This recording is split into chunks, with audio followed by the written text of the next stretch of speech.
Le lundi 21 avril, un drame a frappé le village Tia, situé dans la sous-préfecture de Dabo.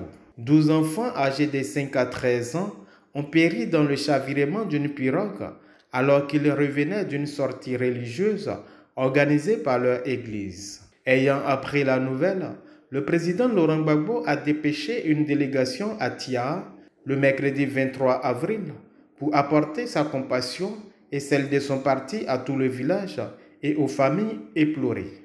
La délégation était conduite par le premier vice-président du CSP, le ministre Liabi Dioyo. Dès son arrivée dans le dit village, la délégation s'est rendue au domicile du chef pour lui traduire le soutien du président Laurent Gbagbo.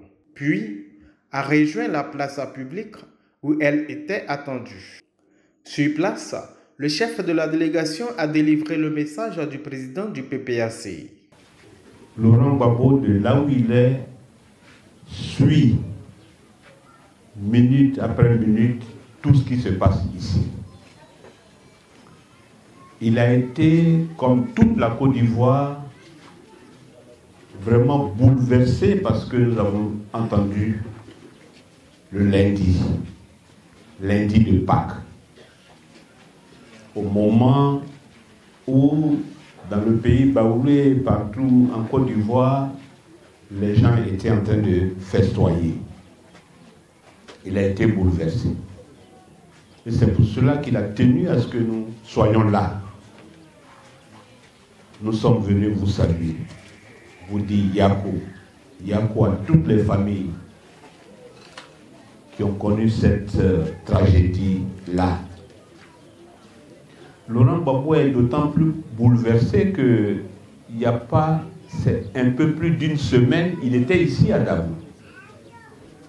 Et il sait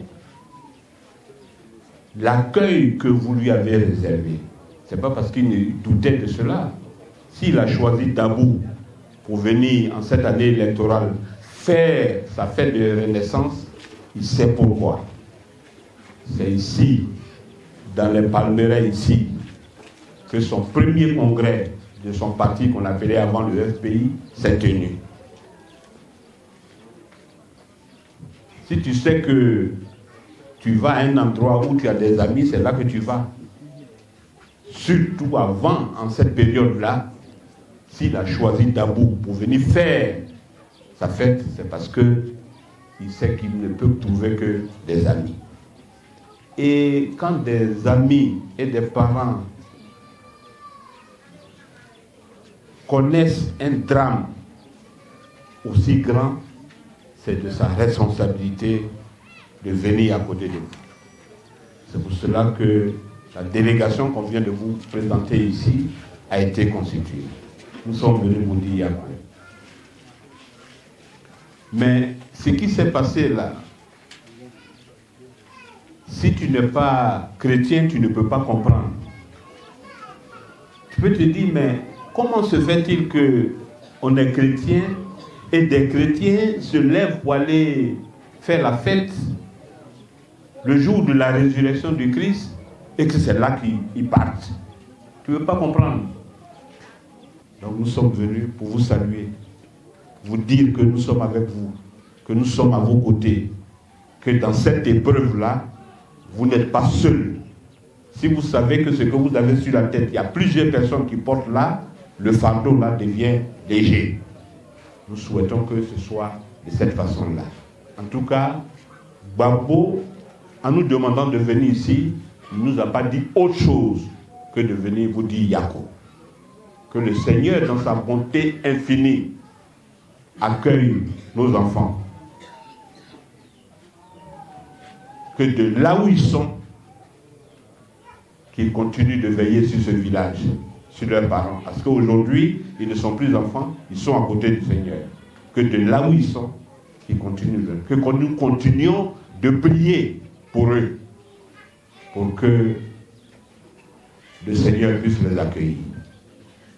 Au nom du président Laurent Gbagbo, la délégation a fait des dons en espèces et en nature aux familles éplorées et à la chefferie du village.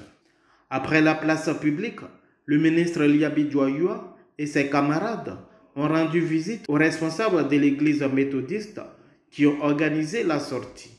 Les envoyés du président Laurent Gbagbo leur ont également traduit le soutien de leur mandat avant de leur prodiguer des conseils de réconfort. La délégation reçue est guidée par les responsables locaux et le secrétaire général adjoint en charge des grands ponts, Blaise Lastre, a regagné Abidjan avec le cœur lourd.